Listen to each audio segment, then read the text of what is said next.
Thanks, Perfect. Katie.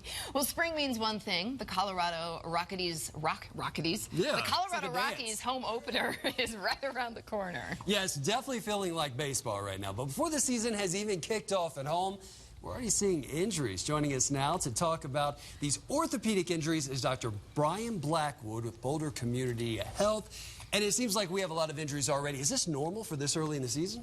It can be. It kind of depends on how the luck is. Sometimes you go a long time without having any injuries. Sometimes you get a lot right in a big bunch. Okay, when it comes to orthopedic injuries, especially with baseball, seems like we hear a lot about shoulders. But the two injuries that we're dealing with here are not shoulder related. What do you see as very common with baseball players? That's true. The more common injuries we see are the shoulders, we see elbows, sometimes you get ankles. It's really rare to have this many broken bones in the beginning of the season. So definitely not a usual injury, but definitely possible when you're throwing objects approaching 100 miles an hour.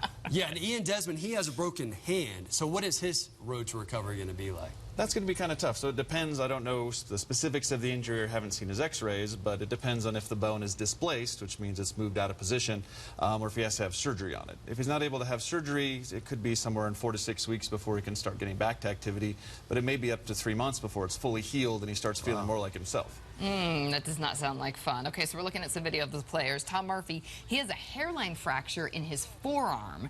How do you get a hairline fracture?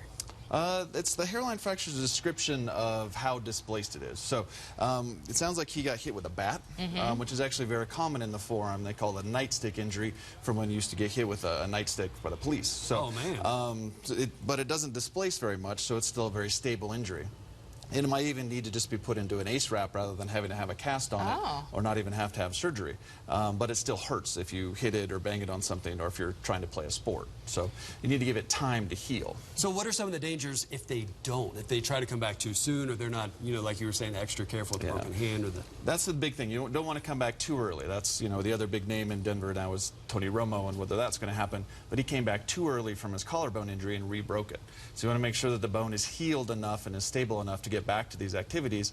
And these are very high energy injuries these guys are getting. So the chance of getting back at about 6 weeks when it's stable but not yet healed is realistic. Okay, so 6 weeks. So really timing is just the key. Kind of sit there and wait. Yeah, timing is the big thing. Sometimes if you have a surgery, it can decrease the time before you go back to activity, but it still takes that time to heal. So the surgery doesn't make the bone heal any faster. It just keeps it in a more stable position. Yeah, bone still has to fuse back together. Yes. All right. Gotta have bones, right? Doc, thanks so much for joining us. We appreciate it. Stay with us. We'll be right back. Get all the time.